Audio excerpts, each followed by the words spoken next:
Baik, kita sudah lewat 1 minggu. Ya, oke, lanjutkan ya. Oke, puji Tuhan. Ya, 1 minggu yang lalu kita juga sudah mendengarkan tentang ray trace ya, tentang hidup yang berputar-putar. Ya, oke. Masih dalam time series, menyapa juga bagi Bapak Ibu, saudara-saudara yang nonton lewat live streaming. Salam, selamat pagi, bahwa Yesus kita luar biasa. Ketika Anda mendengarkan atau nonton daripada live streaming ini, Tuhan punya rencana yang besar dalam hidup saudara. Terutama kita juga yang hadir di tempat ini. Ya.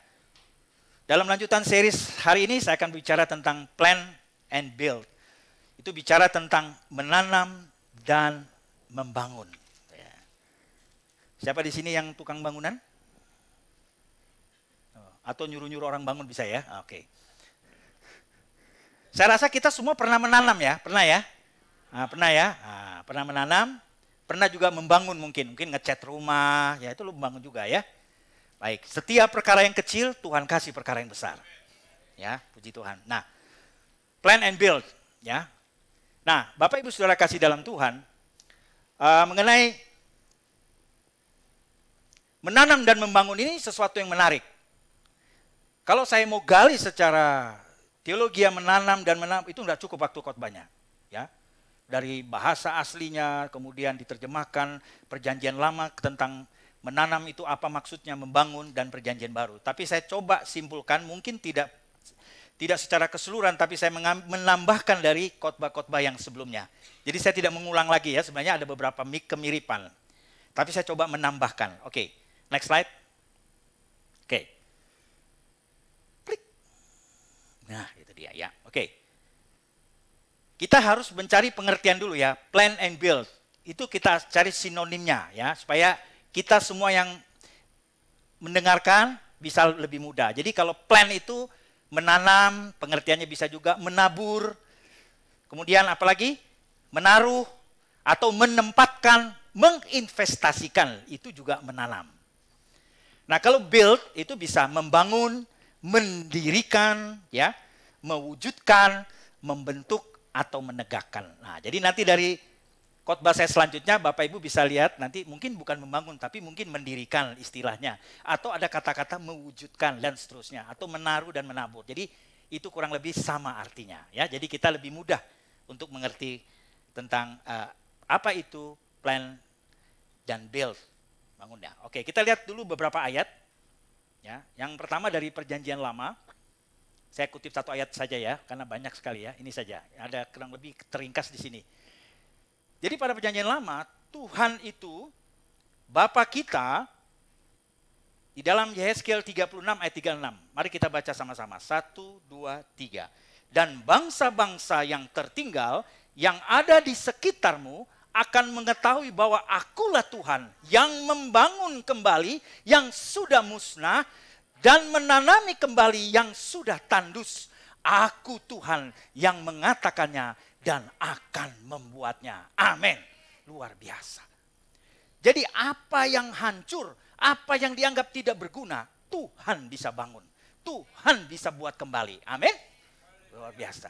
Lalu ada sesuatu juga yang sudah musnah, sudah tandus. Tuhan bisa menanami dan menjadi subur. Ya, saya akan beberapa kesaksian yang luar biasa saudara ya. Nah, jadi waktu ini ayat ini sangat terbukti sekali. Oke, saya satu slide lagi, perjanjian baru nanti saya kasih satu kesaksian. Oke, perjanjian barunya itu lebih detail ya, lebih apa aplikasinya ya. Di 1 Korintus 3 ayat 6 berkata, aku atau dalam kurung Paulus, nanti Bapak Ibu bisa baca semua pasalnya ini ya, 1 Korintus 3. Paulus menanam, Apolos menyiram, tetapi Allah yang memberi pertumbuhan. Manusia berusaha, manusia melakukan, tetapi Tuhan yang memberkati kita. Beri tepuk tangan buat Tuhan Yesus. Haleluya. Puji Tuhan ya. Nah, saudara Bapak Ibu kasih dalam Tuhan, ada satu daerah pelayanan di Kalimantan, daerah apa itu namanya, Krayan, ya, satu perbatasan dengan Sabah, Malaysia. Jadi sekitar tahun 90-an, di desa itu hanya bisa pergi ke sana dengan naik pesawat kecil. Atau apa itu Pak? Cessna ya Pak, yang satu baling-baling itu. Ya kadang starternya diputar, dibantu putar, set baru putar dia. Sana nggak ada bengkel pesawat, saudara. Jadi kalau sana pakai, kalau pesawatnya, pilotnya turun benerin sendiri gitu ya. Saya ngeliat, wah ini kuat doa nih. Kalau enggak kita landingnya lain nanti ya. Ya, nah, jadi di desa itu terjadi kekeringan yang luar biasa, ya. Tidak ada satupun tanah kehidupannya pakai padi, tapi masih organik ya. Dia organik sekali, jadi panennya setahun sekali.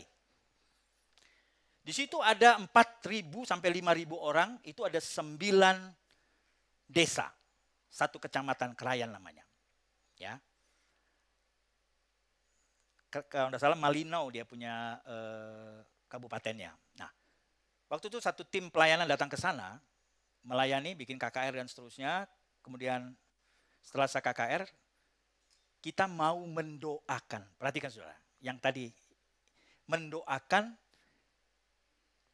pertanian atau sawah-sawah yang belum menghasilkan. Yang kekeringan tidak menghasilkan. Tetapi ditanya, siapa Bapak Ibu di acara KKR ini yang ingin didoakan? Besok pagi kami bersama tim akan membagi. Kalau Bapak Ibu ada yang mau, ada yang enggak? Ada yang mau, ada yang enggak. Nah, besok pagi kami bagi tim, bawa minyak urapan, masing-masing mendoakan. Tapi tidak semua juga orang masuk gereja di desa itu.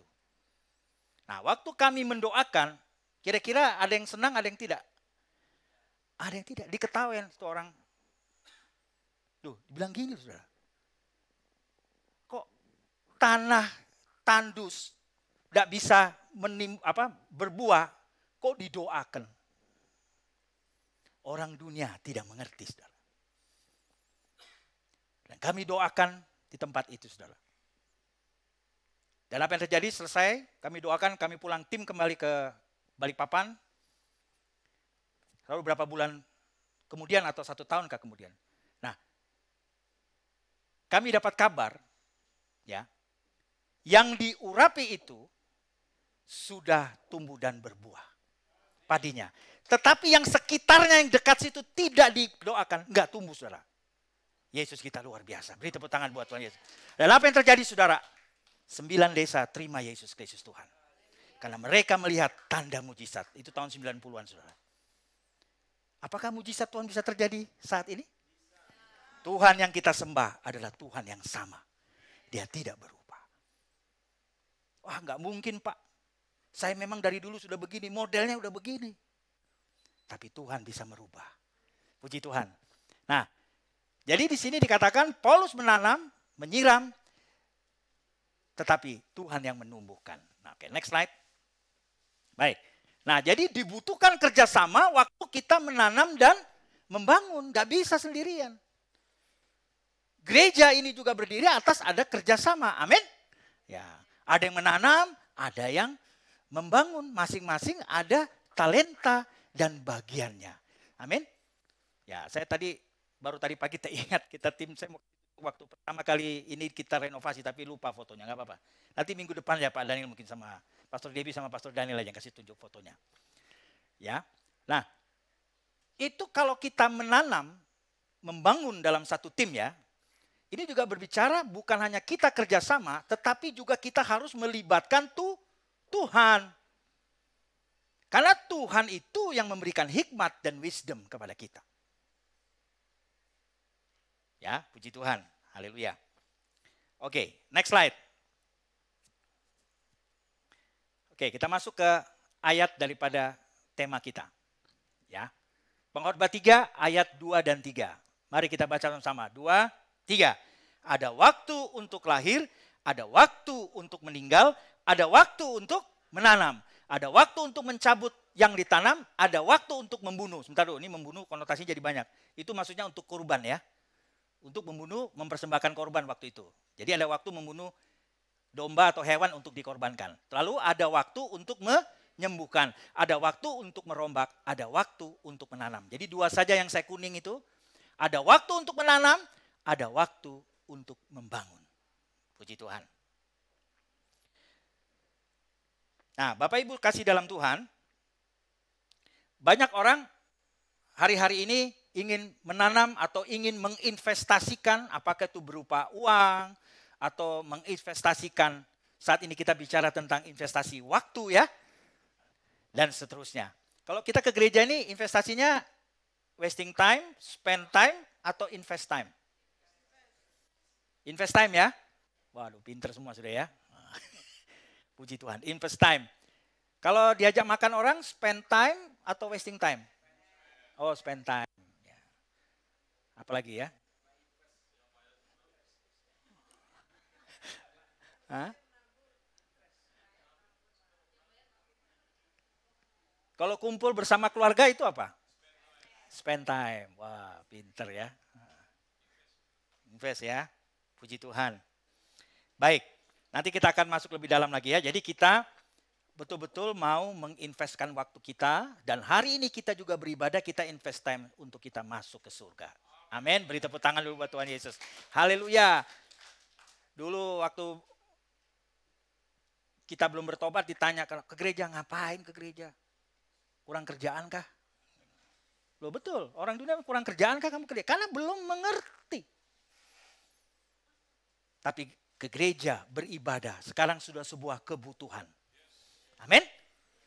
Nah, survei di Amerika sekitar tahun 2000-an, orang yang rajin ibadah disurvei dengan orang yang jarang ibadah. Ini ada surveinya saudara ya, bukan dari saya ya. Itu jauh lebih sehat. Amin. Jauh lebih sehat dari orang yang jarang ibadah. Yesus kita luar biasa, amin. Sehat. Ya.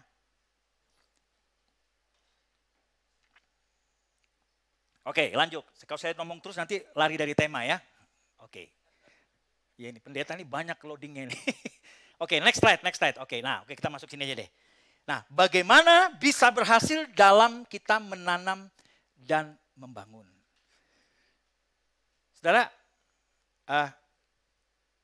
kalau menanam itu langsung tumbuh atau nunggu? Ada nggak yang ditanam langsung keluar daun lebat langsung berbuah? Ada nggak? Ada pohon plastik. Apalagi Natalan itu kan dipasang langsung berbuah Pak. Setahun sekali langsung lebat, hebat. Pohon Natal ya, Christmas tree. Langsung buahnya banyak, baru buahnya sama pohonnya nggak sama lagi, nggak apa-apa ya. Ada ya? Nah, kalau membangun juga begitu, apakah langsung jadi? Tidak. Wah, ada istilah lagi kalau itu ada land clearing, jadi membersihkan dulu tanahnya atau pohon di atas, baru mungkin digambar dulu, dan seterusnya. Betul ya? Jadi ada sebuah proses, amin. Ada sebuah proses waktu kita menanam, membangun rumah tangga baru. Jadi rumah tangga itu dibangun. Amin. Nah, membangun rumah tangga baru. Nah, sini ada yang senyum-senyum ya, karena tidak lama lagi ada rumah tangga baru. Haleluya, puji Tuhan. Tidak ada yang tahu, nggak apa-apa. Nanti setelah ibadah baru tanya saya. Tunggu tanggal mainnya. Nah. Ya, jadi membangun rumah tangga baru dari dua pribadi yang berbeda, dari latar belakang yang berbeda, disatukan Tuhan. Ya. Waktu disatukan itu, kita kenapa dikatakan harus membangun? Waktu disatukan itu, yang bersatu, orang banyak berpikir hanya tubuhnya saja yang bersatu. Jiwa dan rohnya kemana? Jiwa dan rohnya gentayangan gitu ya, enggak kan? Jadi kalau tubuhnya bersatu, berarti jiwa dan rohnya juga harus bersatu. Amin? Memang itu perlu waktu, penyesuaian, adaptasi, dan seterusnya. Ya. Nah biasanya, makanya orang kalau yang mau menikah, yang SOP-nya itu harus ada konseling. Bukan korsleting saudara ya, konseling. Bukan menghalangi Anda untuk menikah, bukan. Justru memberikan Anda pengetahuan sebelum Anda masuk dalam rumah tangga. Sehingga pasangan yang single ini siap untuk masuk dalam pernikahan. Tidak kaget gitu loh. Ya, amin. Nah, puji Tuhan ya. Jadi mengerti ya. Jadi membangun itu perlu proses. Ya. Nah. Oke lah, saya nggak bicara tentang membangun rumah, membangun dan seterusnya ya. Nah, menanam. Nah, menanam. Tadi ilustrasi dari anak-anak kids shot luar biasa ya. Itu waktu mereka tanam tidak ada daunnya, belum ada. Sampai berapa, hampir 3 minggu baru keluar daunnya. Luar biasa. Ya. Ini berarti ada sebuah proses. Disiram nggak? Nah, disiram. Dibersih-bersihkan enggak? Dibersihkan supaya tumbuhnya baik. Ya, puji Tuhan. Oke. Ada 3. Ya, bagaimana salah paling sedikit 3 ya, saya coba catat. Yang pertama. 1. Kita buka Galatia 6 ayat 9. Oh, sudah ada sini. Kita baca sama-sama. 1 2 3. Janganlah kita jemu-jemu atau dalam kurung lelah dalam terjemahan yang lain berbuat baik, karena apabila sudah waktunya kita akan menuai jika kita tidak menjadi lemah. Wow. Yang pertama itu jangan jemu berbuat baik. Kenapa Alkitab menulis jangan jemu? Karena sifat manusia itu suka bosenan. Suka jemu. Wah, hari ini kok makannya ikan terus katanya. Terus dikasih daging. Loh, hari ini kok daging terus. Terus hari ini kok tempe terus ya. Nah, begitu kan, suka bosen dalam hal makanan. Nah, dikatakan janganlah jemu-jemu. Waktu kita mau menanam dan membangun, kita harus jangan jemu atau harus sabar. Ya, jangan jemu-jemu, jangan lelah berbuat baik. Kalau sudah tiba waktunya, kita akan menuai jika kita tidak menjadi lemah. Banyak orang menginvestasikan uang yang begitu banyak, mungkin nanti anak cucunya yang menikmati, dia tidak bisa menikmati. Mungkin sakit-sakitan, cekot-cekot, sewes-sewes, bablas yang ini. Nah, kenapa? Karena dia tidak kuat, menjadi lemah tubuhnya. Kok lama betul ya Tuhan menjawab doa saya ya, kok lama betul, jadi lemes. Padahal Tuhan sudah berjanji sama dia, kamu nanti akan saya berikan pasangan hidup. Amin. Kok gak datang-datang Tuhan? Waduh. Nanti akhirnya sale, ya kan? Wah, sudah sembarang aja Tuhan, pokoknya model zaman apanya enggak apa-apa. Nah, ini bikin repot Pak Pendeta kalau begini. Sudah menikah repot kita. Konseling kabeh. Makanya itu konseling pranikah itu sangat penting, Saudara. Amin. Amin, yang masih bujang, amin. Nah, gitu. Ya. Jangan jemu-jemu berbuat baik. Mungkin 5 tahun yang lalu, 10 tahun yang lalu, Pak Hendrata atau Anita pernah berbuat baik sama orang. Apa langsung terima balasan atau dapat sesuatu? Mungkin tidak. Mungkin malah sedih, malah kita dimarahin lagi ya. Kadang-kadang kita bantu orang, galakan yang dibantu gitu loh. Malah lihat kita yang lari. Padahal dia yang punya masalah sama kita. Tapi nggak apa-apa, Saudara. Tapi lihat nanti janji Tuhan itu terbukti. Kalau kita tetap kuat dan setia dalam Tuhan, berkat itu pasti kembali. Nah, beri tepuk tangan buat Tuhan Yesus. Haleluya. Nggak apa-apa. Kalau keadilan tidak kita terima, orang lain mencurangi kita. Kita sudah berbuat baik, kita sudah memberi bantu. Oh, tahu dia masa bodoh sama kita, biarin aja. Karena kita melakukannya bukan untuk dia, tapi karena kita mengasihi Tuhan. Beda motivasinya loh. Kalau kita melakukan hanya untuk dia, bisa kurci, wah. Itu di atasnya kecewa sudah itu. Wah, berat itu. Kok cuman kecewa biasa, ini kurci, wah di atasnya. Stadiumnya lebih tinggi ya. Tidur gak bisa, makan gak enak. Apalagi? Jadi seteres. Si stadium 4 saudara ya. Gak bisa tidur, gak bisa makan. Waduh, lihat mukanya, udah mau deh.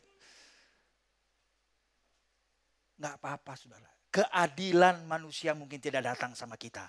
Tapi keadilan Tuhan pasti datang buat kita. Beri tepuk tangan buat Tuhan Yesus. Haleluya. Puji Tuhan. Kalau mau disaksikan banyak, saudara. Ya. Kalau kita tidak jemu-jemu berbuat baik. Ya. Amin. Amin. Puji Tuhan.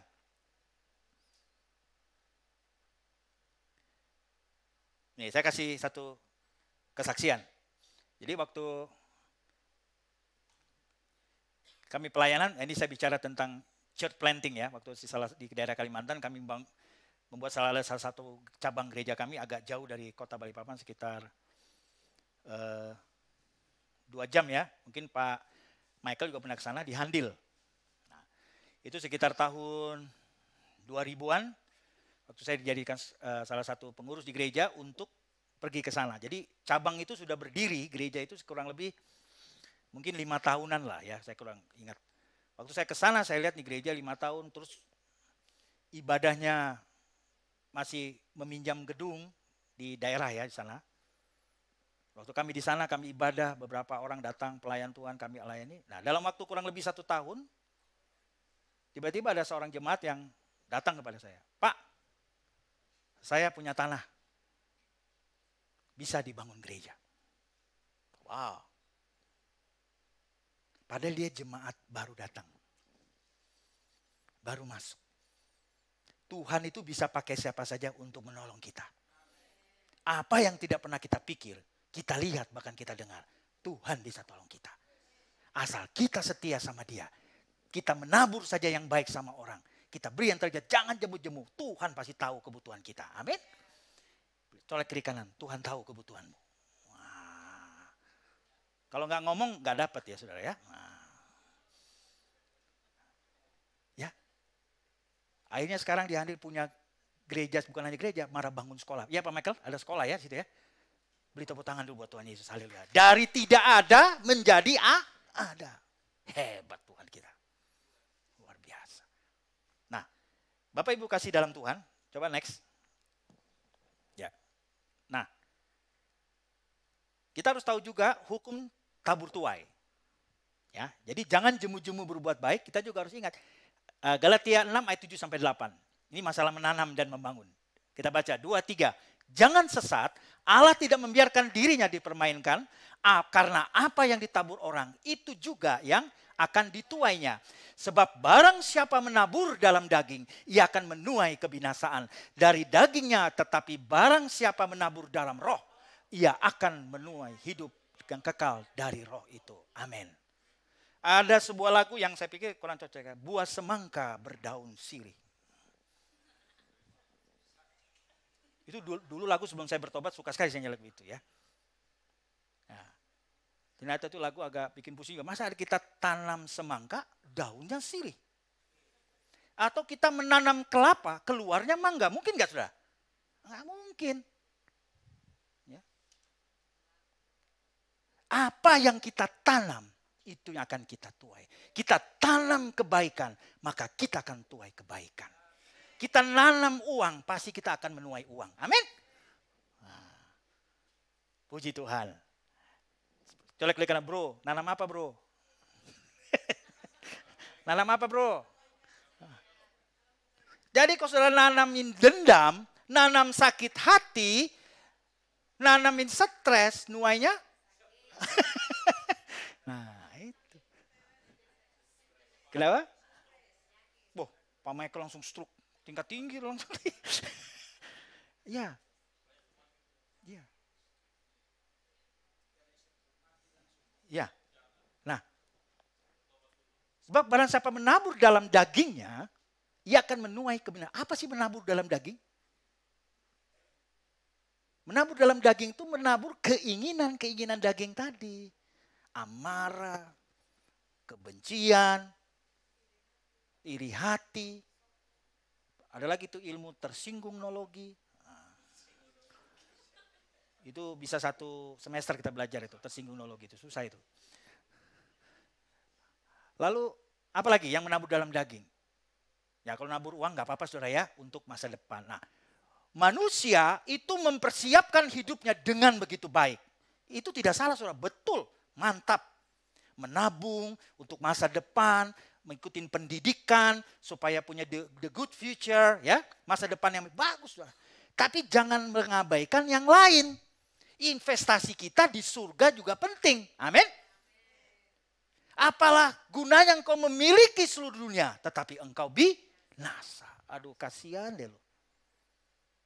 Tapi tidak bisa juga kita begitu semangat dalam Tuhan, tapi tidak kerja, nggak punya pengetahuannya, nggak bisa juga. Itu berarti melakukan yang satu, mengabaikan yang lain. Harus kita lakukan semua. Oleh sebab itu jangan saudara merasa, ya udahlah saya begini aja lah. Memang nasib saya begini, ya nasibku begini. Enggak. Bersama Yesus nasib kita bisa berubah. Amin. Kita yang tidak tahu siapa dulu kita, tapi hari ini Tuhan bisa merubah kita. Orang yang dulu kita ketemu, aduh biasa aja itu, nggak ada apa-apanya. Tapi sekarang dia bisa diangkat oleh Tuhan. Ya, terbukti banyak. Saya cerita kesaksian keluarga saya saja. Andre. Ya. Andre waktu dia SD kelas 3, diajarin di sekolah. Andre, matahari terbit dari mana? Sebelah rumah katanya.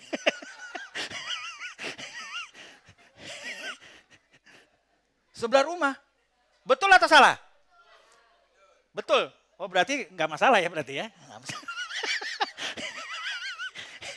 Itu cetakan bukunya perlu dirubah itu. Matahari terbit mana? Sebelah rumah. Dia sudah lihat future pikirnya ya, masa depan. Hebat itu. Gurunya bingung, loh ini anak gimana ya? Tapi dia, loh kan dari timur, enggak di rumah saya dari sebelah. Betul juga sih dia ya, betul juga sih.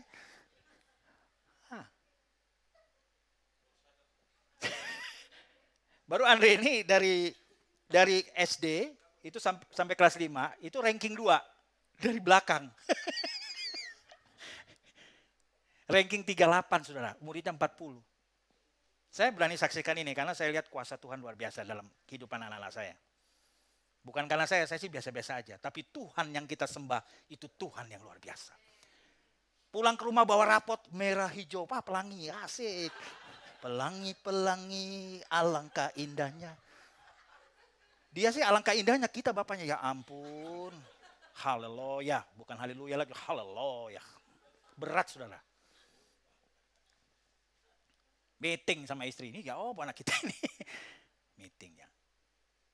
Akhirnya singkat cerita, Tuhan kasih hikmat, akhirnya kita panggil guru, aja kita cara bagaimana dia bisa ada les tambahan selain sekolah. Jadi dari rapotnya pelangi itu, kelas 3, kelas 4, lulus SD, ranking 7, kalau enggak 7, 9 deh. Metriknya yang tadinya 3, itu jadi 9. Beri tepuk tangan buat Tuhan Yesus, haleluya. Dari yang istilahnya on lah, istilahnya gitu kan ya. Loh iya, saya itu secara manusia tuh kok bisa ya dia gitu loh. Iya, bukan Bapak di surga yang luar biasa. Beri tepuk tangan buat Bapak di surga. SMP 5 besar. SMA 3 besar. S1 cum laude, S2 cum laude, S3 menuju cum laude. Nah, bukan Andre saja, kita semua bisa. Mungkin lewat jalur yang lain. Tuhan pakai sesuai talentanya. Ini dari hal pendidikan saja ya. Mungkin Anda seorang yang usaha. Hari ini Anda mendapat goncangan. Mungkin Anda diciak. Apa diciak itu apa ya? Dirugikan oleh partner saudara. Wah akhirnya saudara merasa benci. Wah saya sudah berusaha kok. Uang saya diambil, saya ditipu dan dosa khawatir saudara. Memang saat ini banyak orang bikin PT Tisani. PT tipu sana, tipu sini. Tetapi kita punya Yesus. Dia bisa tolong kita. Tidak usah khawatir saudara. Asal kita di dalam jalan Tuhan. Tiba waktunya. Saudara akan diberkati. Beri tepuk tangan buat Tuhan Yesus. Haleluya. Ya, puji Tuhan. Jadi tabur ya yang baik. Ya, jangan jemu-jemu berbuat baik. Kalau saudara menghargai orang lain, kalau yang pria menghargai wanita, diperlakukan dengan baik, saudara akan dapat istri yang baik. Amin. Begitu juga wanita. Memperlakukan pria dengan baik, menghargai saudara akan dapat suami yang baik. Amin. Karena menaburnya baik. Puji Tuhan, ya. Nah, menabur tuai juga banyak, ya. Banyak hal yang lain juga kita bisa sampaikan, tetapi karena keterbatasan waktu, saya nggak bisa banyak menyampaikan ya. Oke, nah jadi, satu lagi. Daud. Saya bicara tentang Daud. Kesaksian ya Daud. Nah, di 1 Samuel 17, ini saya ceritakan saja ya karena nggak sempat saya tulis ya. Jadi Daud ini ya, sejak masih muda, dikatakan di dalam 1 Samuel ya, pasal 16, dia itu kemerah-merahan. Bukan merah ya, bukan merah-merah itu sama kemerah-merahan beda. Kalau merah itu bisa marah saudara ya. Ini kemerah-merahan, jadi masih imut-imut. Masih muda sekali. sudah dipilih Tuhan. Dan diurapi sebagai raja. Baca ya 1 Samuel 16 ya. Nah, masih muda. Dan dia tuh sudah bekerja masih mudanya. Apa? Sebagai gembala domba. Dan dia belajar.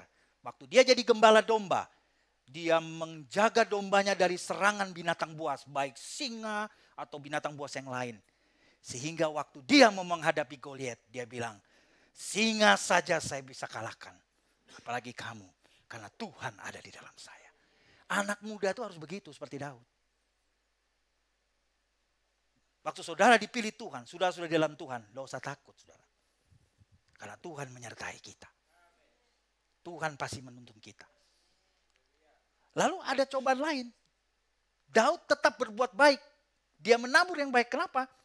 Waktu dia dikejar-kejar oleh Saul, di satu tempat, dia punya kesempatan membunuh Saul tidak? Ada kesempatan. Tapi dilakukan sama dia tidak? Tidak. Karena dia menghargai dan menghormati otoritas. Saul biar bagaimanapun masih raja loh dia. Dia hormati Saul walaupun sudah salah. Kita kadang-kadang, jangankan salah, orang dah salah aja sudah kewek, ya kan gitu. Jangan saudara. Kita harus jaga hati, jaga mulut. Amin. Nah, mulut ini untuk memuji, membesarkan nama Tuhan, kata-kata yang baik. Sumber mata air itu cuma satu. Kalau dia sumbernya air tawar, keluar air tawar. Kalau dia air asin, akan keluar air asin. Tidak mungkin keluar, ya kadang asin, kadang tawar. Nggak bisa saudara. Itu nggak jelas itu ya. Kita anak Tuhan itu jelas. Amin. Jelas anak Tuhan. Puji Tuhan. Ya. Jadi Bapak Ibu Saudara kasih dalam Tuhan, bagaimana Daud akhirnya dia menjadi raja yang luar biasa. Kenapa? Karena dari masa mudanya dia bisa menjaga dirinya, menjaga mulutnya, menjaga hatinya. Sehingga waktu Goliat datang, tantangan datang, semua orang ketakutan, termasuk rajanya. Panglima-panglima perang takut semua. Orang-orang yang berpengalaman takut menghadapinya. Daud tampil di depan. Siapakah kamu yang berani menghina anak-anak Tuhan? Wah, dahsyat men. Pernah nggak saudara bangun pagi, ada persoalan. Hei masalah, aku tidak takut karena aku punya Yesus. Ya, oh masalah, oh ya. Jangan saudara. Roh yang di dalam kita jauh lebih besar saudara. Itu cuma diserang di pikiran saja. Apalagi zaman sekarang saudara, banyak orang punya mimpi tapi susah tidur. Mimpinya banyak, mau begini, is okay. Tetapi selaras nggak dengan firman Tuhan. Puji Tuhan. Baik, next, yang kedua. Oke. Yang kedua, tinggalkan cara hidup yang sia-sia, atau kita istilahnya kalau waktu ini adalah wasting time. Ya. Kemarin kita minggu lalu cell group sudah ada beberapa bicara tentang wasting time ya. Menggunakan waktu, terus nanti tahun 2030 apa yang kita akan lalu next. Nah, coba kita baca ayatnya dulu. Efesus 4 ayat 17. Sebab itu ku katakan dan ku tegaskan ini kepadamu di dalam Tuhan.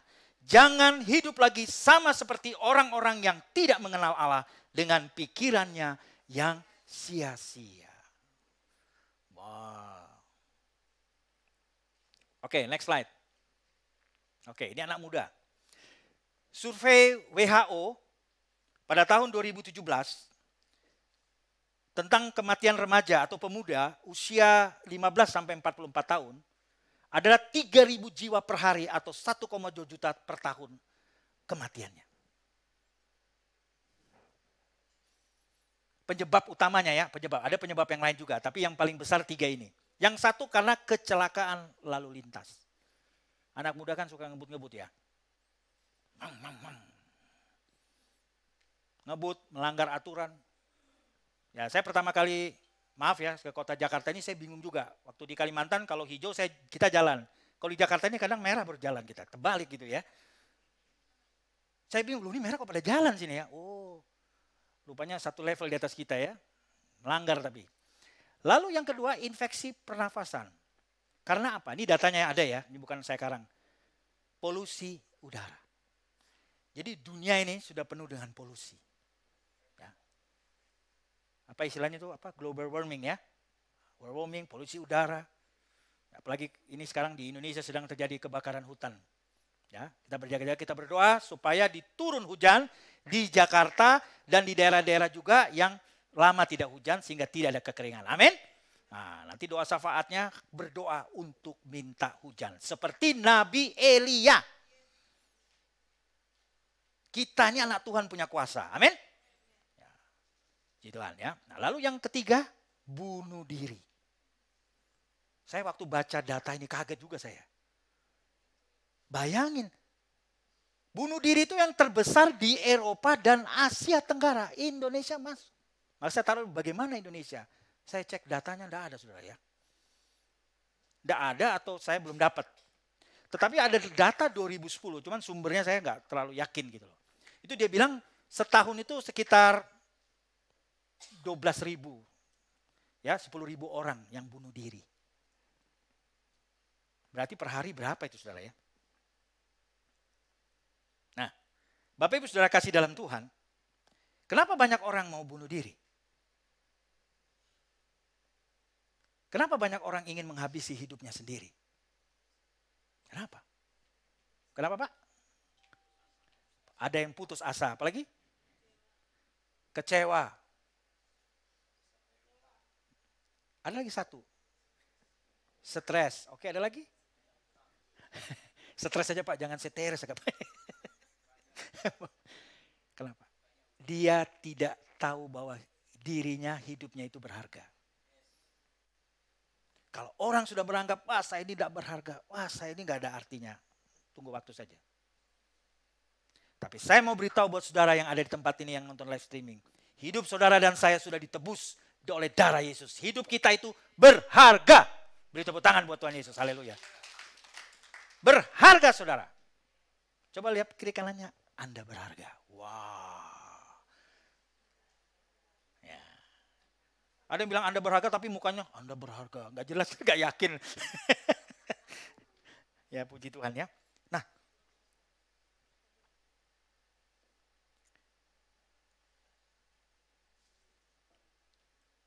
Jadi hidup ini betul-betul adalah sebuah waktu atau kesempatan yang baik saudara ya.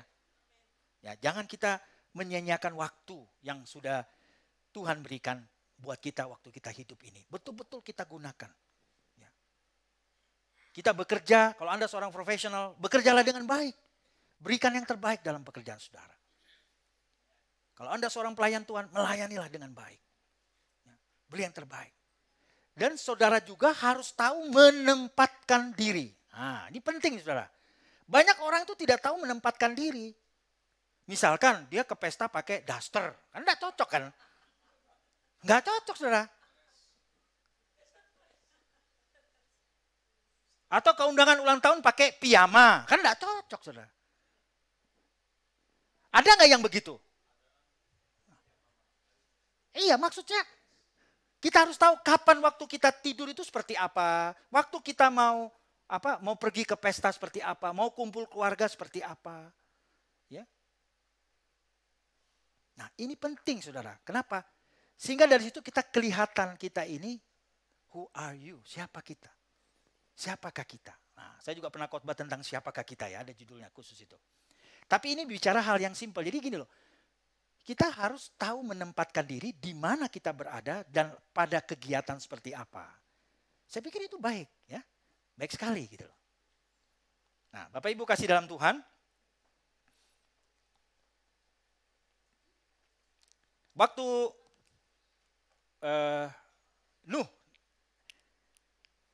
Nuh membuat kapal itu di bawah atau di atas? Aneh nggak? Orang bikin kapal laut, kapal untuk di air maksudnya, itu di atas gunung. Harusnya kan di pinggir pantai dong bikinnya. Tapi kenapa di atas gunung? Karena itu perintah Tuhan. Kadang kita dikasih perintah sama Tuhan atau mendapat wisdom. Kok nggak masuk akal ya? Pak Andrew ke Jakarta 2013, saya 40 tahun di Balikpapan. Ke Jakarta sama istri saya. Padahal saya dulu ke Jakarta, suka pulang pergi ya, karena masih bisnis dulu, masih kerja, sekitar tahun 2000-an. Saya ke Jakarta tuh, kalau sudah, orang tua saya masih waktu itu di Depok, saya sering mampir, paling 3-4 hari pulang lagi Balikpapan, pulang pergi. Kalau udah macet, saya nggak mau di Jakarta. Macet, maju kena, mundur kena, wis susah ini. Nggak mau, biar dibayar pun nggak mau saya pindah Jakarta. Terjadilah usia 2013 pindah. Ketemu Bapak Ibu Saudara, beri tepuk tangan buat Tuhan Yesus. Pernah dipikir nggak? Pernah, saudara. Bisa ketemu Pak Hendrata, Pak Daniel, dan teman-teman yang lain. Semua ada rencana Tuhan. Nggak ada yang kebetulan. Kebetulan udah ada. Saya bisa ketemu Pak Michael. Padahal di Kalimantan jarang ketemu. Sekarang tiap hari bisa ketemu tiap minggu. Pak Kus apalagi. Dulu teman lama di Kalimantan. Tapi jarang ketemu. Paling kalau saya tugas pelayanan ke Sangatta itu naik pesawat kurang lebih 1 jam. Dari Balikpapan. Pesawatnya kecil juga. Nah. Coba saudara renungkan nanti. Pulang di rumah ada waktu mengevaluasi. Bahwa waktu yang Tuhan beri itu sangat berharga buat hidup kita. Kadang kita tuh enggak mikir hanya, perlu waktu kita untuk evaluasi dan mengintrospeksi diri kita. Bahwa Tuhan itu begitu baik dalam hidup kita. Mungkin sekarang ini ada keadaan kita tidak baik. Tapi coba kita review ke belakang. Sangat baik Tuhan dalam hidup kita. Ya, puji Tuhan ya. Baik. Jadi dunia zaman sekarang itu banyak tawaran, saudara. Ya, banyak melakukan hal yang sia-sia. Ya. Kalau main game 8 jam itu sia-sia ya? Wasting time. Ya.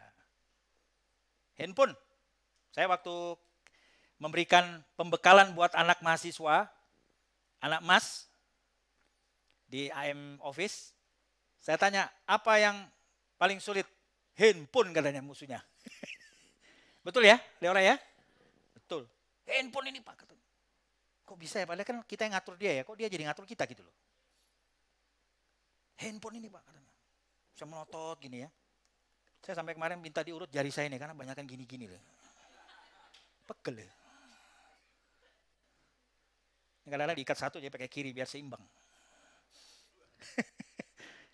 Iya.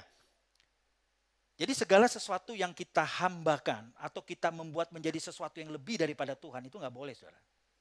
Ya, amin. Puji Tuhan. Baik. Oke. Next. Yang ketiga, yang terakhir.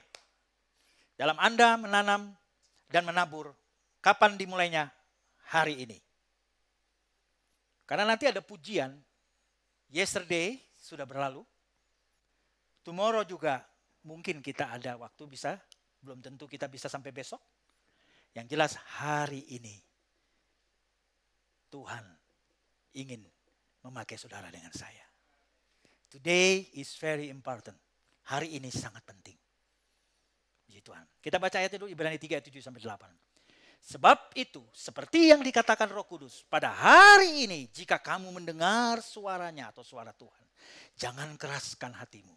Seperti dalam kegeraman pada waktu pencobaan di padang gurun. Ini bicara tentang bangsa Israel.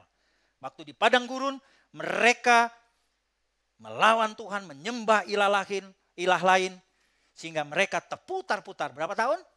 40 tahun. Yang diperkirakan hanya 40 hari perjalanan menjadi 40 tahun. Karena kedegilan hati mereka, kekerasan, bebal. Ya, kalau bebal sama orang bodoh, sudah tahu ya perbedaan yang ikut ibadah minggu lalu ya. Apa bedanya bebal sama bodoh? Waduh, nggak loading ya, ntar dulu. Kalau orang bodoh itu diajarin 2 tambah 2, 5. Besok kasih tahu lagi 2 tambah 2, 5 Pak. Di hari ketiga kita tanya lagi 2 tambah 2, 4. Bisa berubah. Tapi kalau orang bebal, contohnya lucu juga itu Pak. Kalau kompor masak di mana? Dapur. Pagi masak di dapur, siang masak di kamar tidur, malam di atas atap. Loh, kok bisa? Ya terserah saya mau masak di mana. Kompor-kompor saya kok, kamu repot. Nah ini bebal namanya. Tidak bisa diberitahukan melakukan hal yang baik. Loh kalau itu sesuatu yang baik, kenapa kita tidak terima? Itu Tuhan mau memberkati kita lewat orang lain, tidak apa-apa saudara. Saya ini juga ada yang kontrol saya kalau saya ibadah khotbah. Istri saya, Pak tadi khotbahnya gini. Ada tim badan pengawas juga kita. Ternyata betul itu, harus ada badan pengawas kita. Harus ada yang ngawasin kita. Supaya kita lebih baik ke depan. Bukan untuk menjatuhkan kita, bukan. Istri kita, suami, keluarga. Ada untuk mengawasi kita. Supaya kita lebih baik. Jangan dimarahin, itu suatu. Mungkin kamu begini, tapi lama-lama jadi bagus gitu loh. Ya, amin. Nah, coba yang suami istri, lihat suaminya sama istrinya sebelah kiri kanan. Cakep gak? Cantik gak? Kalau gak berani lihat berarti gak pernah diurus ya. Nah, amin, puji Tuhan ya. Oke, next slide. Ya, kita mendekati akhir. Keputusan, belum. Ini karena dua orang nggak bisa ganti-gantian, akhirnya keterusan ya. Keputusan kita hari ini sangat penting. Coba kasih tahu ke di kanan, keputusan Anda hari ini sangat penting. Hari ini ya, saya nggak bilang, oh nanti deh besok, nggak. Hari ini, apa saja. Apa yang Anda mau tanam, atau yang sedang Anda tanam, atau yang sedang Anda tabur, atau Anda sedang bangun. Keputusannya hari ini. Kalau Anda bilang, saya mau menjadi baik, lebih baik, pasti jadi lebih baik. Mungkin Anda tidak lihat hari ini, tapi Anda sudah menanam yang baik. Pasti dia berbuah yang baik. Galatia 3 ayat 3, 2, 3. Adakah kamu sebodoh itu, kata firman Tuhan. Kamu telah mulai dengan roh. Maukah kamu sekarang mengakhirinya di dalam daging? Wah ini banyak kejadian saudara. Bukan hanya kejadian, Keluaran, Ulangan, Ilham Muhammad, banyak saudara. Maksudnya kejadiannya itu berulang-ulang gitu loh. Wah waktu pertama bisnis. Wah shalom. Puji Tuhan. Pokoknya semua saya bisa bantu Pak. Bapak perlu apa saya support. Berjalan 1 tahun, 2 tahun. Hilang. Handphone tidak bisa dihubungi, kabur. Ini pakai shalom loh saudara. Kalau mungkin tidak pakai yang shalom yang lain mungkin ya oke lah kita masih maklum lah. Tapi kalau sudah pakai shalom dan akhirnya tidak ada ngomong-ngomong, tahu jadi marahan, diakhiri dengan daging, jadi tidak saling tegur, padanya tadi ibadah bareng-bareng, ya, melayani bersama-sama. Tapi karena sesuatu hal, mungkin karena uang, karena jabatan, karena kedudukan, kita bisa kehilangan teman. Khawatir, takut, mungkin sebentar saja. Doa Tuhan, kenapa Tuhan? Kata Tuhan, saatnya kamu praktek firman Tuhan. Saudara, waktu saudara praktek firman Tuhan itu dalam keadaan baik atau keadaan tidak baik? Ini penting saudara. Kalau keadaan semua everything is okay, semua baik, ya, kita mau praktek firman, nggak punya Tuhan juga bisa. Tapi pada saat kita sakit misalkan, kita bilang Tuhan tolong saya tidak sanggup. Disitulah mujizat Tuhan terjadi. Waktu saudara disakiti orang, baru Tuhan bilang Tuhan saya lepaskan pengampunan sama dia. Saya memberkati dia. Firman Tuhan berkata waktu Anda memberkati orang yang membenci saudara, saudara menaruh bara api di atas kepala dia. Saya pegang firman Tuhan, saudara. Hidup kita bukan apa yang dikatakan manusia, tapi apa yang dikatakan firman Tuhan. Terjadilah sesuai dengan imanmu. Kalau hari ini kau bilang anak saya pintar, hebat, walaupun rapotnya merah. Pandai kamu nak, hebat kamu nak. Cak sekolah nak, besok masih merah, gak apa-apa. Doa lagi. Dan lihat hasilnya. Luar biasa. Makanya jangan jemu-jemu. Lakukan yang baik buat anak saudara. Mungkin anak saudara feedbacknya gak bagus. Papa gitu, mama gini. Gak apa-apa, biarin aja. Mereka belum ngerti. Sing waras wis ngalah wis. Istilah bahasanya lebih mudah ya. Sing waras itu bicara juga siapa yang lebih dewasa, siapa yang lebih punya pengalaman, kita ngalah, nggak apa-apa. Kita bisa membimbing orang. Ya. Puji Tuhan ya. Keputusan kita hari ini sangat penting. Jadi kalau dimulai dengan roh, dimulai dengan baik-baik, dimulai dengan sukacita, kita akhiri juga dengan sukacita. Kita akan endingnya bagus. Kita bersama-sama masuk ke surga. Tetap punya komunikasi yang baik satu dengan yang lain. Ya, puji Tuhan. Saya minta pemain musik ke depan. Mari kita bangkit berdiri. Puji Tuhan. Apa keputusan saudara hari ini? Apa yang saudara sedang tanam? Mungkin keadaannya tidak baik. Atau menurut saudara, saya nggak mungkin lah. Udah berat lah. Sudah banyak contoh, banyak orang yang gagal. Oh iya, tapi saudara lupa, banyak juga orang yang berhasil. Tinggal di mana pilihan kita. Di mana kita mau. Ya. Terakhir kesimpulan. Mari kita baca sama-sama. Kesimpulan. 1, jangan jemu-jemu berbuat baik. 2, tinggalkan cara hidup yang sia-sia. 3, dimulai hari ini. Mari kita buka kedua tangan kita. Terima kasih Tuhan Yesus.